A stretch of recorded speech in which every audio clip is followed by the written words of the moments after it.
اليوم حديثنا راح يكون حول وزارة الرياضة والشباب، المشروع الجديد الهام الحلم الذي طال انتظاره بالنسبة لعشاق كرة السلة السورية والرياضة السورية بشكل عام. حديثنا حول وزارة الرياضة والشباب راح يكون مع المدرب الوطني الخبير، صاحب الاطلاعات والتجارب بمفاصل العمل الرياضي، معظمها الكابتن هيثم جميل. تحياتي كابتن هيثم. يسعد اوقاتك استاذ مالك، وكل عام وانتم بخير ان شاء الله لك لمتابعينك كلياتهم. والله هيك عيد سعيد، عيد فطر سعيد للجميع ان شاء الله. تمام. هلا نحاول نقوي الصوت شوي كمان إذا في بالإمكان كابتن هيثم. تمام. هي نقطة. النقطة الثانية. صوتي انا صوتي منيح عالي. تمام، ايه. يعني مثل وقت بتصرخ بالملعب نفس الرتم. لا. لا ولا درجه. صعب يكرهونا صعب بعدين العالم. صعب. يلا لا، بحاول لكل مقام مقال، ما هيك؟ هعلي صوتي شوي. ايه تمام. هعلي صوتي شوي، هعلي صوتي شوي.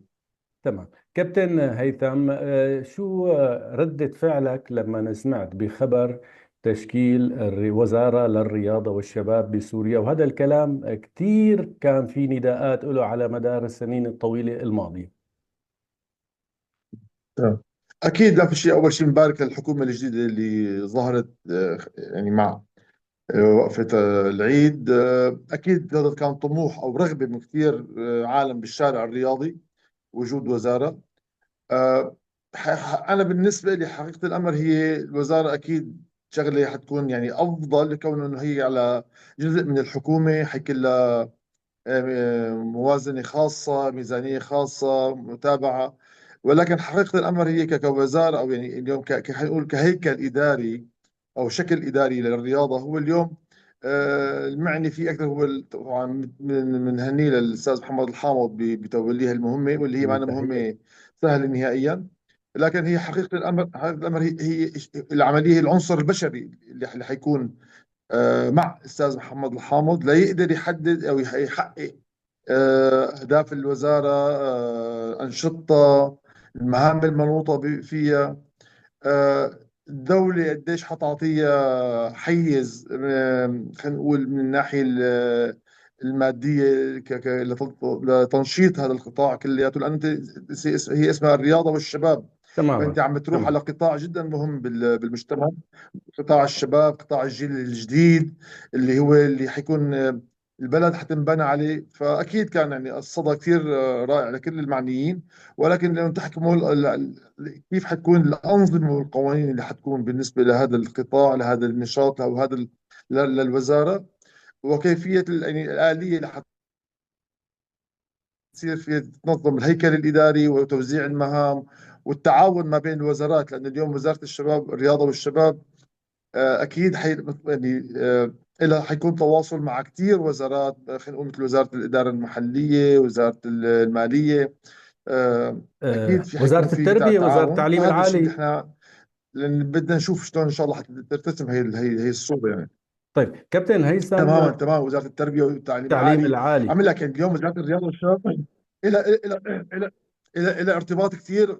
لأن اليوم خلينا نحكي شوي ولو بالتفصيل. يعني اليوم نعم. كوزاره، هي يعني من اول شيء من دورها بدها تعد الدراسات، البحوث اللي هي بتهدف الى تطوير القطاع الرياضي كله عموما. هي الدراسات اكيد تكون في لها صله مع مثل ما حكينا اليوم، قديش فينا نستفاد من الجيل الموجود بالمدارس، ونطور قطاع الرياضه المدرسيه، كيف فينا نستفيد من الجامعات الحكوميه او الجامعات الخاصه، كمان نستفاد من تماما. طاقات الشباب الموجوده هناك، سواء على المستوى الاداري او على المستوى الرياضي. تمام. الإدارة المحلية كيف ممكن يصير في تواصل، بحيث كثير من المرافق العامة نقدر نستفاد منها بإيجاد ملاعب خارجية الشباب يعني خلينا الجانب نقول الإنشائي. الطاقات اللي عندهم تنوجد بأماكن إيجابية هادفة. يعني مثل ما عم لك، يعني هي تماما، يعني هي العملية ما هي بس منوطة بس بحالها، لأنه هي يعني من غايات الوزارة هو تنمية المجتمع. تماما، يعني هي من واحد من غايات وزارة الرياضة والشباب هي تنمية المجتمع وإعداد الشباب لحياة ولمستقبل، وتهيئة كوادر سواء على مستوى نشاط رياضي أو نشاط رياضي إداري يعني. طيب كابتن هيثم، موضوع وزارة الرياضة والشباب، بتصور معظم الدول عندهم هالتجربة، وزارة الرياضة والشباب من خلال دول اللي بتعرفها؟ لا ما بالضروره. في دول عندها وزاره، في دول عندها هيئه رياضه، هيئه. تمام. طبعا اليوم الاختلاف المسميات هو بيختلف بطريقه الشكل الاداري تبع الدوله، تماما. تمام. وفي دول بس عندها لجنه اولمبيه، تماما، بس اللجنه الاولمبيه هي بتكون هذا منوطه اللي بهذا بدي الشيء. أسألك عليه. فاليوم يعني هي النقطه. تمام. هذا اللي بدي أسألك عليه كابتن هيثم، شو الاختلاف بين اللجنة الأولمبية المعترف عليها دوليا وبين وزارة الرياضة؟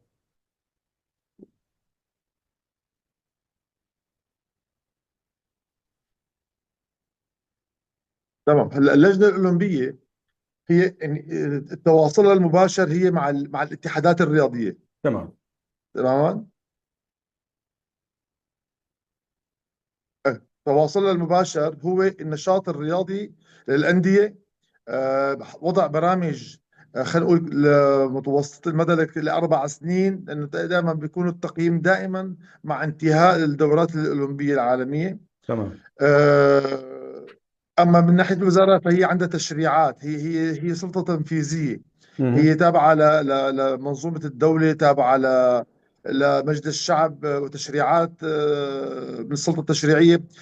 فهي أمور خلينا نقول إدارية، والشكل لمن التبعية. أنت بتعرف اليوم باللجنة الأولمبية الدولية ما بتسمح التدخل السياسي بالرياضة، تماما. تمام. فاليوم كمان أكيد حيكون عنا عن شغله كثير مهمه وحساسه. انه سابقا كان يكون كونه كان سابقا هو منظمات الموجوده بالبلد، منظمه الاتحاد الرياضي العام بالمجمل، كان رئيس الاتحاد الرياضي العام هو يكون رئيس اللجنه الاولمبيه.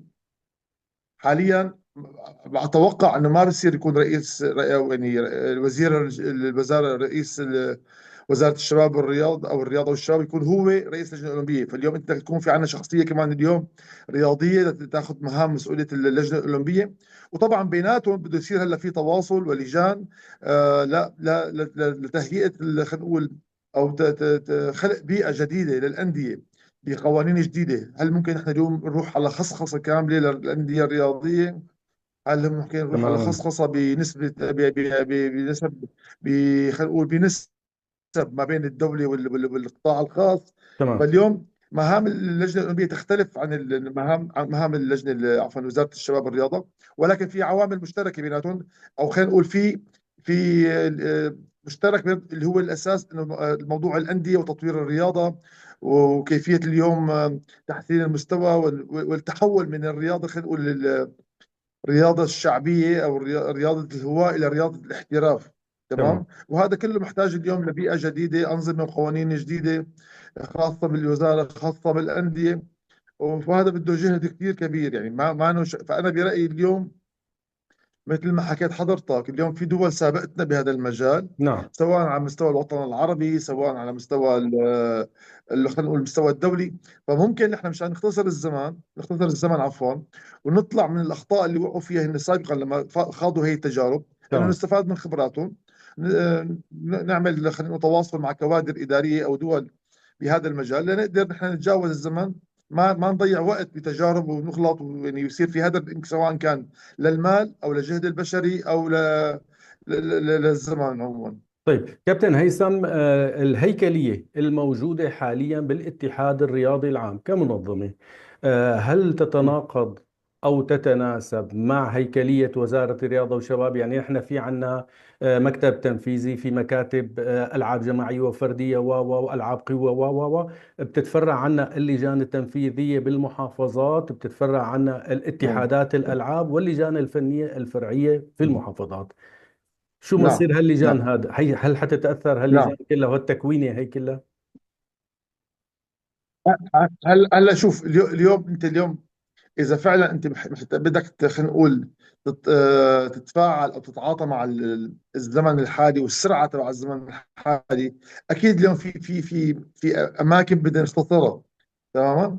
هلا هذا كله بيرجع للفكر اللي حتحطه وزاره الرياضه والشباب، شلون حتنظم حالها اداريا، حط الهيكليه الاداريه ابتداء من راس الهرم، سياده الوزير، المعاونين تبعه، كيف المهام حتتوزع بيناتهم، مين حيكون مسؤول عن موضوع المنشآت، مين يكون، لانه احنا اليوم عندنا مشكله منشآت، فمين حيكون مسؤول عنها، شلون بدنا نبرمج هي العمليه، مين تمام. حيكون مسؤول عن موضوع الانديه، مين حيكون مسؤول عن موضوع البرامج اليوم وزاره الرياضه والشباب مو بس مسؤوله عن والله عن الانديه، كمان مسؤوله عن النشاطات الثقافيه، مسؤولة عن تمام، قطاع نشاطات الشباب. فنية بما يخدم القطاع الشباب.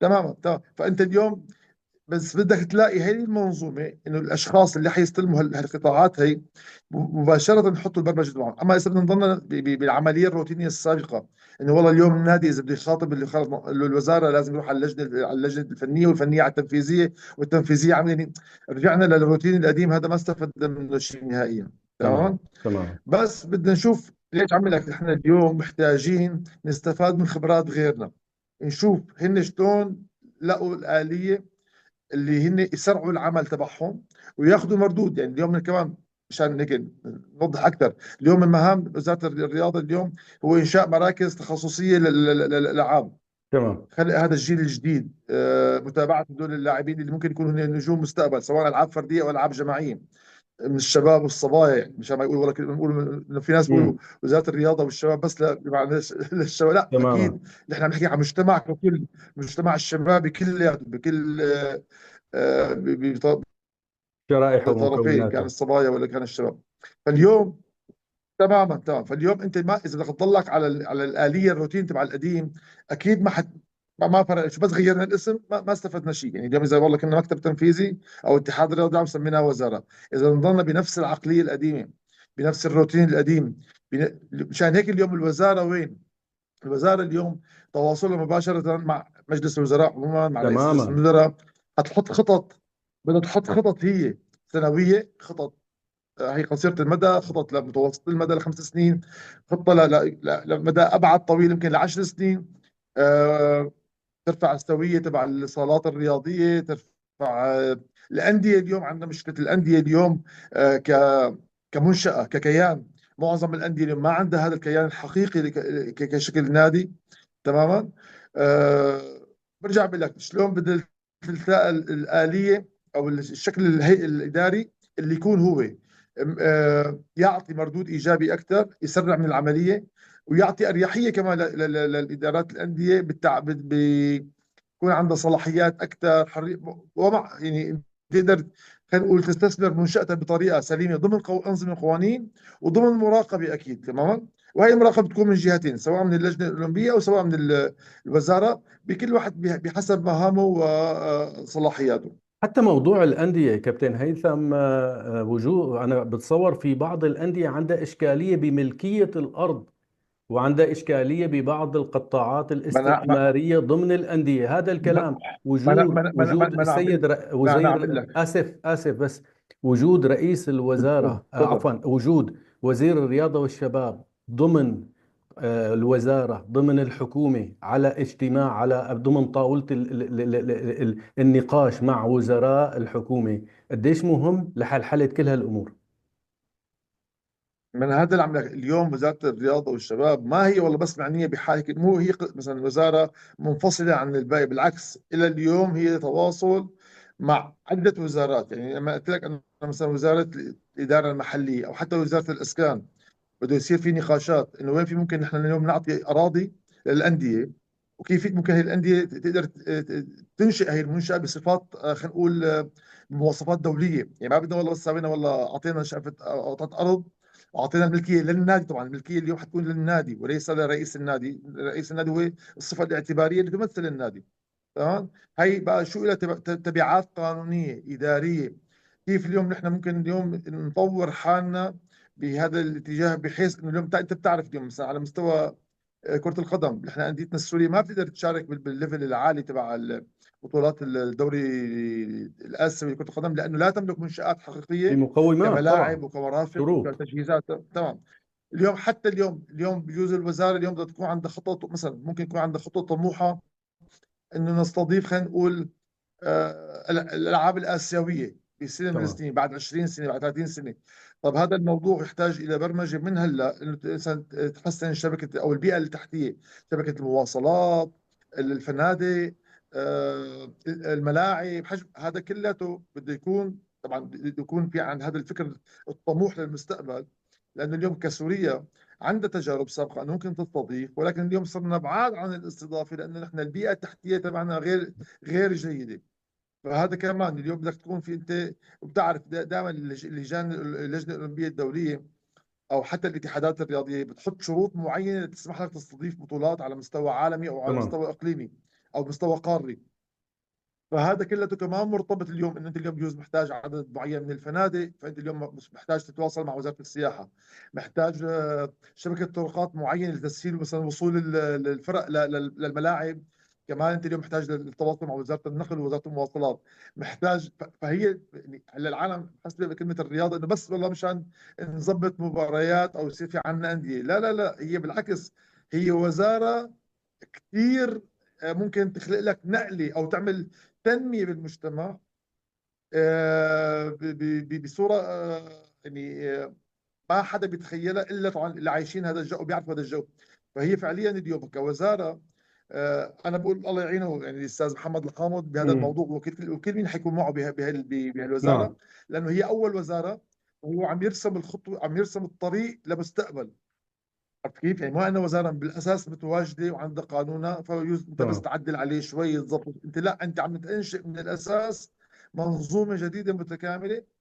فاذا ان شاء الله بينجح فيها خلينا نقول والكادر اللي حيكون معه بينجحوا فيها، لانه انت عم ترسم لمستقبل ل 20 و30 و40 سنه لقدام.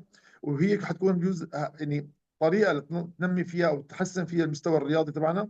ونرجع يعني هلا زمان كان في احنا مع مع كثير دول عربيه او حتى دول اقليميه كنا قراب من بعضنا بالرياضه. نعم. للاسف هلا صار في هو كثير كبيره، في فجوه كثير كبيره، لانه نحن ما واكبنا الموضوع التطور بالرياضه خلينا نقول بالبيئه اللي هي محيطه بالرياضه. برجع بقول لك مثل نعم. المواصلات، مثل الفنادق، بكل شيء. فاليوم المهمه ما أنا سهله، ومحتاجه الى هيك خلينا نقول يعني يعني بدها فتره تأني من قبل الوزاره لترسم الخطه مضبوط، سواء للانديه، سواء للجنه الاولمبيه، سواء للشباب. اليوم محتاجين اليوم مرافق كثير بالبلد كلياتها على مستوى سوريا، انا عم بحكي كلياتها، تكون نعم. في مراكز شباب للرياضه غير الانديه، استقطاب هالقطاع او استقطاب هالنشاط هذا لنقدر نكتشف جزء، نكتشف عالم للمستقبل.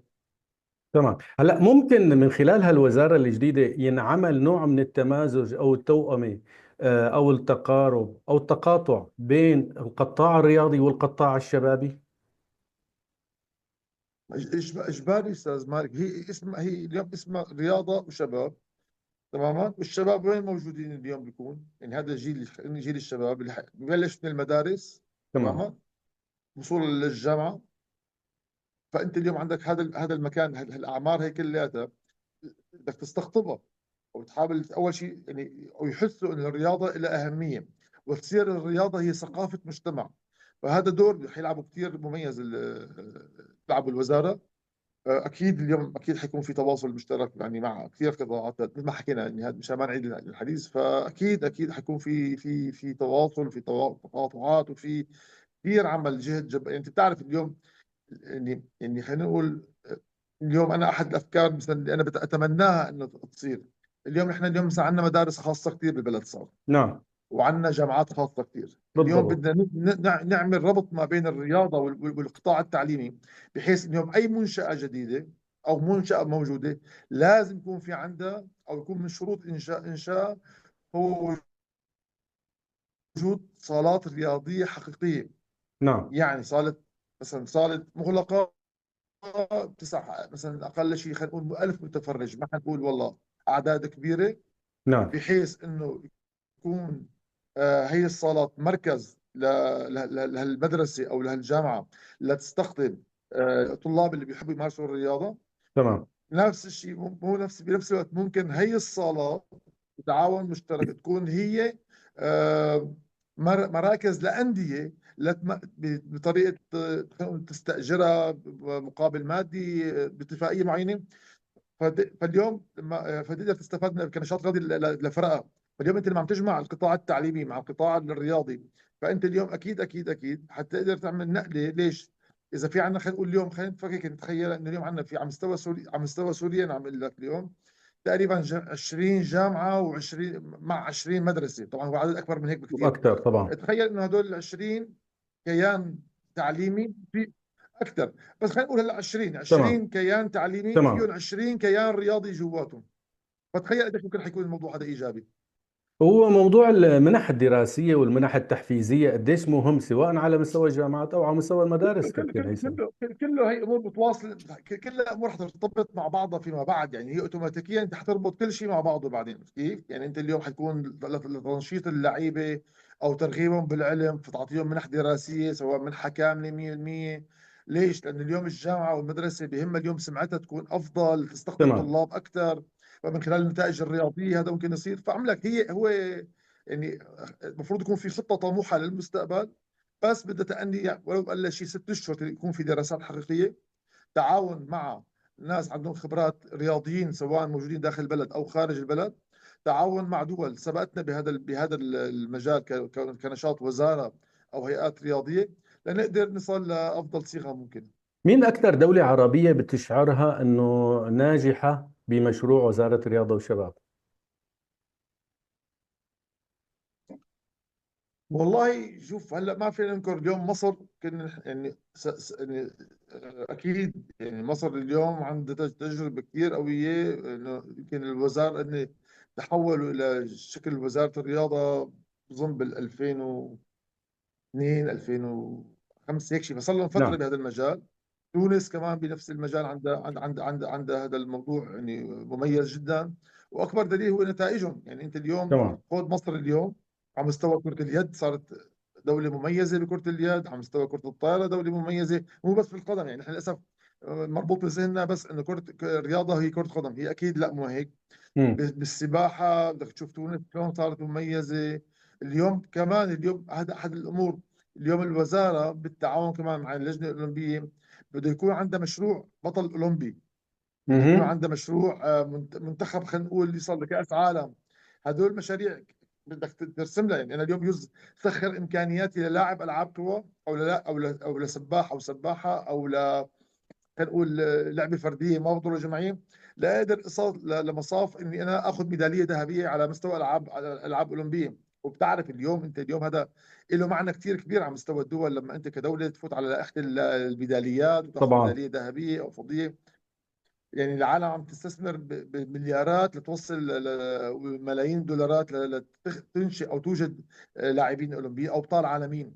فاليوم انا على مستوى الدول العربيه حسب معلوماتي مصر عندك اياها مميزه بهذا النشاط بهذا المجال. تونس مميزه بهذا النشاط، هي حسب معلوماتي يعني.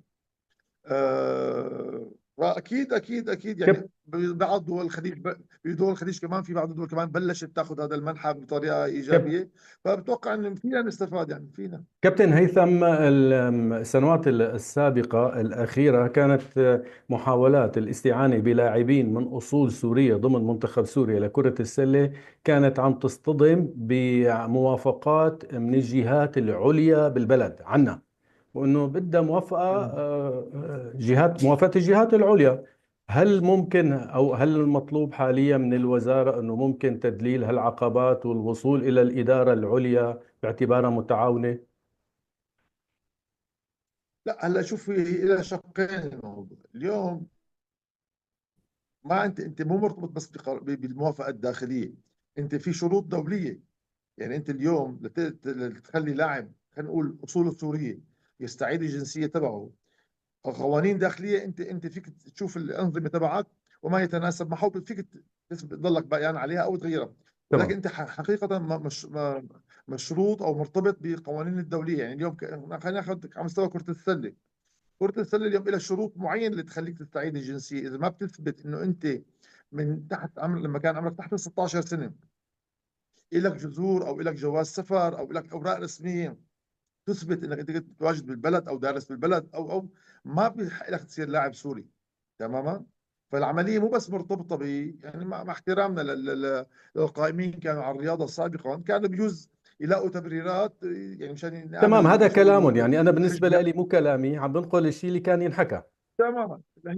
هي فعليا عندك شق الدولة اليوم كدولة لا ترجع تعطي، خلينا نقول أي شخص، المواطن السوري اكيد في انظمه وقوانين خاصه بالدوله بالبلد، بدها اوراق ثبوتيه. مو معقول اي انسان والله بيقول لك انا كنت سوري، اي والله اهلا وسهلا تاخذ جنسيه سوريه، اكيد لا. بنفس الوقت كمان كجهات دوليه، ان كان الاتحاد الدولي لكره القدم، لكره السله، اللجنه الاولمبيه، عندهم شروطهم هن. لا لانه بعدين بتصير فوضى. شلون يعني اليوم انت مو معقول تمام. والله اي واحد اجى قال لك والله انا اعطينا جنسيه، هذا من عنا، اكيد لا. فاكيد اليوم في انظمه، في قوانين، في تشريعات. اكيد اليوم الدوله ما حتمنع عن اي حدا حق المواطنه او حق الجنسيه اذا هو بيستحقه، تماما. ولكن اليوم الاستعاده تبعه، هل هي ضمن أنظمة وقوانين الاتحادات الدولية ولا لا؟ عرفت علي شلون؟ هذا تمام. الشيء بقى اني هلا شوف بكرة القدم ما عم يشترطوا موضوع العمر. ما في شرط انه والله لازم يكون مستعيد الجنسية قبل 16 قبل 15 او فوق ما عندهم اياه. بكرة السلة هيك، بالكرة اليد غير. فكل كمان اتحاد رياضي دولي له قوانينه، فنحن اليوم بدنا نمشي مع القوانين هي. تمام. كابتن هيثم، بالنسبة للوزارة الجديدة، المطلوب منهم العمل كحلول إنقاذية حالية ولا العمل برؤية استراتيجية للأمام؟ وين الأولوية؟ لا اكيد. لا اكيد استراتيجية، يعني لغة الترقيع ما حتفيدنا بشيء. تمام. إيه، يعني اليوم سياسة الترقيع ما نسمع عنها استاذ مالك مرة ثانية اذا حبيت. العمل حاليا المطلوب من بس الإدارة، من الوزارة، وزارة الرياضة والشباب الحالية، المطلوب منها نعم. العمل نعم. بحالة إنقاذية للوضع الرياضي الراهن، أم العمل برؤية استراتيجية مم. للأمام؟ لا اكيد استراتيجية. لانه اليوم شو بدك تنقذ هلا؟ يعني انت شو الفكرة؟ شو المقصود بكلمة انقاذية؟ الواقع تبعنا هو الواقع تبعنا، منشآتنا الرياضية هذا الواقع تبعنا، طرقاتنا هذا الواقع تبعنا، مرضي الواقع؟ امكانيات الانديه. مرضي؟ اه هل هو الواقع مرضي، واقعنا لا الرياضي؟ لا ابدا ابدا. لا ابدا ما انا مرضي. فاليوم كلمه انقاذي يعني انا بس بدي اعطيك والله مثلا حبه مسكن لاسبوع، لشهر، لسنه، نعم. ما حستفاد منه شيء. اليوم انا هذا الواقع تبعي بدي غيره. شلون بدي غيره؟ مثل ما حكيت حضرتك، بنحط استراتيجيه. شو يعني استراتيجيه؟ استراتيجيه انت بتحط هدف وبدك تصل له. هذا الهدف لاصل له محتاج لعمليه تنظيميه، محتاج لتخطيط، محتاج لاشخاص عندها فكر، محتاج لرقابه، محتاج لقياده، يعني له عناصر. يعني هي كلمه استراتيجيه مثل ما قلت لك هي بالاساس بدك تعرف لوين بدك تصل. انت شو بدك تنهض بالرياضه عموما؟ طيب الرياضه عموما على شو مبنيه؟ مبنيه على انديه بالاساس وعلى اتحادات رياضيه. تمام. مزبوط. فانت هدول شلون بدك، وقطاع الشباب اللي حكينا عنه. تمام. فانت هدول كيف بدك يعني اليوم واقع الانديه هل هو مرضي؟ اكيد لا. ليش ما هو مرضي؟ لانه اليوم الانظمه اللي كانت عم مرسومه له وصلاحياته ما بتعطيه مساحه انه يتصرف بحريه. تمام. هل تمام. هو اليوم يملك منشاه؟ هل هو اليوم يملك ارض؟ لا. طيب شلون بدنا نصلح هذا الموضوع؟ الاتحادات الرياضيه، هل هي اليوم كان عندها كل اتحاد عنده كل سنة مخططات مالية من الوزارة انه يقدر يحط عليها برامجه وخططه ويتحاسب عليها في نهاية السنة او بعد 4 سنين؟ كمان لا. كمان هذا بدنا نشوف اليوم الامر منوط بالوزارة تمام. انه اليوم شو فيها تعطي مخصصات لكل اتحاد. مليون دولار، مليونين دولار، 10 ملايين دولار، ما بنعرف يعني بدك من اليوم. ليش بس وكمان بنفس الوقت كل اتحاد بده يعطي الخطه تبعه للوزاره لتقدر هي تعطيه المصاري. ما مو العمليه فوضويه. تمام. بده يوضح هو اليوم شو استراتيجيته. عم يشتغل على فئات عمريه، شو المشاركات الخارجيه، عنده مراكز خاصه لتطوير وتنميه خلينا نقول المواهب، بده يجيب مدربين اجانب. فاليوم العمليه الانقاذيه ما شو بدك تنقذ؟ يعني هو هذا واقعنا. لا بدك تغير الواقع. اليوم بدك تغير تمام. هذا الواقع. تمام. فتغيير الواقع محتاج من القاعده ابتداء من الانديه والاتحادات الرياضيه، وضع افكار وخطط تقديمها للوزاره، والوزاره لانه بدها ترجع تقدم هي كمان الارقام لرئاسه الوزراء لتقدر تعطيها المخصصات للموازنه العامه تبع الدوله. طيب كابتن هيثم، سؤال أخير. نحن دائما الكرة بنوضعها أو يتم وضع الكرة بملعب الإدارة المعنية، ولكن هلا الوزارة أكيد مطالبة وكان الله مثل ما قلت كان الله بعونهم، عندهم شغل كتير وهام وعلى مستوى عالي وعلى عدة مثل ما بقولوا اه محاور ومناحي، ولكن شو المطلوب من القاعدة الرياضية أيضا ليتم تكامل العمل وينجح؟ هلا قصدك انت اليوم شو قصدك بالضبط القاعده القاعدة الرياضيه؟ بدك الرياضية تحدد يعني الجهه. هل الرياضيين، قصدك الأندية، الانديه المؤسسات ولا؟ الرياضية. تمام عادي، يعني مثل اليوم عندك، يعني انت عندك اليوم الانديه وعندك الاتحادات، تماما. تمام. هذا اذا اخذنا اليوم هذا الشق من العمل. طيب اليوم الانديه، اكيد اليوم في ادارات انديه ما بنعرف هل حتضل مستمره، هل حيصير في انتخابات جديده، ما بنعرف. كمان الاتحادات الرياضيه معظمها هي لجان مؤقته او اتحادات، هل حيصير انتخابات او لا ما بنعرف. هلا هون بقى وين المسؤوليه المنوطه بالناس اللي هن الرياضيين؟ رقم واحد، تمام. إذا صار انتخابات نتمنى من الجميع، رقم واحد إنه صدق، يعني يكون في صدق نوايا باختيار أشخاص فعلا يحملوا مستوى من العلم، من الثقافة، من اللغة، من الحضور، من المتابعة، إنه يكون فعلا عنده قدرات إنه هو ينقل مستوى إن كان النادي ولا الاتحاد لمستوى أعلى. إذا بنضلنا نرجع لتكتلات وانتماءات وهذا لأني بحبه بعطيه صوتي، التحالفات. وهذا لأني ما بحبه ما بعطيه صوتي. تمام. على مستوى الأندية اليوم كمان، اليوم والله إذا أنا ما إجوا جماعتي معي أنا ما بشتغل، وإذا إجوا جماعتي معي إيه بشتغل، وبدفع وما بدفع. يعني اليوم اذا ما تغيرنا نحن كبشر، نعم. كعقول، كنفسيات، استاذ مالك، كل هذا الحكي الوزارات وكذا كله ما حيفيد شيء ولا حيقدم شيء، لانه بالنهايه تماما. الانسان هو كانسان هو اللي بده يغير الشكل.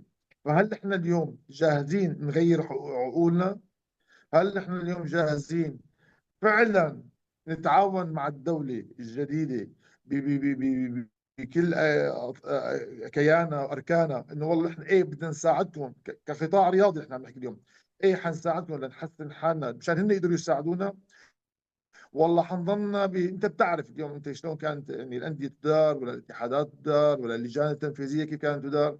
ما كان يعني الا ما رحم ربي، ما بدنا نحكي تماما. الا ما رحم ربي، ايه كان يفكر بالصالح العام. القليل كان يفكر بالصالح العام، على المستوى الإعلامي الرياضي، على مستوى عفوا الفني، سواء مدربين ولا لاعبين إداريين. فاليوم بدنا نرجع، الأساس هو الأندية، فعليا هو الأندية اليوم. إذا الأندية صلح الحال تبعها، لأنه هي المخرجات كلها من عندها تطلع، يعني اللاعبين تماما. بدهم يطلعوا من عندها، الكوادر الإدارية بدهم يطلعوا من عندها، الكوادر الفنية، المدربين بدهم يطلعوا من عندها، كله بده يطلع من النادي، يعني ما حد يطلع من الشارع. فانت اليوم هل احنا اليوم عندنا نقدر نختار المدرب الصح، الاداري الصح، اللاعب الصح؟ مواصفات الاختيار في كثير امور. فنحن اليوم ايه حتى اتحادات اللعبه اليوم سابقا انه لا تطالبونا، امكانياتنا ما بتسمح لنا، ما عندنا، يعني دائما كان في تهرب من المسؤوليه. ولا لا، هلا احنا اليوم لازم نكون كلياتنا مسؤولين، ونحن نكون واقعيين. ايه نحن فينا نساوي شيء، لانه ليش؟ انت الطاقه البشريه موجوده عندك. انت اليوم العنصر الاساسي للنجاح هو البشري، العامل البشري. بده ينضاف له هو العامل المالي زائد الانظمه والقوانين. هلا المال عند الدوله، شوف تقدر هلا خطوه خطوه تقول والله انا اليوم هالسنه هي حارصد المبلغ كذا، التشريعات حغيرها، حاعطي صلاحيات، حاعطي مساحه. هون بقى لما بيتكامل كل العمل ايه حتلاقي في نجاح. فمشان هيك اليوم برجع بقول لك اليوم الله يكون بعون الاستاذ محمد الحامض، الكادر اللي حيكون معه، لانه محتاجين لبشر كلها تعيش على فكر واحد ونفس واحد، انه هي هذا القطاع بدنا يعني، هي ولو حطول شوي صغير، بده الكل يآمن ان اليوم القطاع الرياضي هو قطاع منتج مم. وقطاع مهم للمجتمع، نعم. وله دور كبير بعوامل التنمية. تماما. فانت اليوم لما بنقدر نصل لمرحله وفكر انه هذا القطاع حيجيب لي مصاري، او ممكن انا اجيب يعني يصير قطاع اقتصادي، نعم. او بصير في عندنا نشاط الرياضي الاداري الاقتصادي الرياضي. اذا وصلنا لهالقناعه هي ايه الرياضه حتتطور. طول ما نحن عم فكرين بالرياضه، بس هي يعني اللي صارت بمرحله معينه هي بس مستهلك، يعني بس انه والله لا قلنا شيء متبرعين او داعمين يعطونا مصاري وخلص، هي ما أنا هيك. اليوم في عندنا منشآت بالبلد ممكن تكون تجيب دخل مادي بخوف، شيء رهيب يعني، تماما. تمام. اذا استثمرت الاراضي بطريقه صح، واذا الانديه اخذت هالاراضي بصفه قانونيه، وصار عندها الصلاحيات انها تقدر تتحكم او تعمل اللي بدها إياه. ممكن انا اليوم كنادي ممكن اعمل فيه اليوم خلينا نقول مول صغير، ممكن اعمل فيه منشاه سياحيه كفندق يعمل لي دخل، ممكن في اعمل فيه مثلا مراكز رياضيه، ممكن يساوي فيه ممكن يساوي فيه مراكز طبيه رياضيه كمان بتجيب مال. يعني اليوم مو بس تمام. والله هي صالة وخليني نلعب أو ملعب خليني نلعب، لا لا لا. اليوم ممكن تساوي أنت اليوم مركز طبي للعلاج الرياضيين. نحن سوريا لا يوجد فيها مركز للعلاج الطبيعي للرياضيين. يوجد اليوم الأندية، أحد الأندية عنده مساحة يقدر يساوي هذا الشيء، هذا يجيب له دخل مادي. تمام. ممكن تساوي مراكز تدريبية رياضية للعموم تمام. ويعطيك دخل. ممكن تساوي فيها مراكز نشاطية ثقافية فنية بالأندية وتجيب لك دخل. فهي العملية مو سهلة. ليش عم لك اليوم هي تمام. عملية متكاملة. منشآت، بدك تتعاون ما بين وزارة تمام. الرياضة تمام. ووزارة الإسكان ووزارة الإدارة كل المحلية، تخصيص الوزارات، أراضي تقريبا كل للأندية، الوزارات. تشكيل هياكل إدارية، قصة يعني. إيه إيه، بدها يعني بدها مو سهل يعني، بدها وقت. صح. بس ممكن، وبدها صبر. ليش؟ لانه هذا انت المردود تبعه ما بيوم ويومين او خلال سنه او سنتين.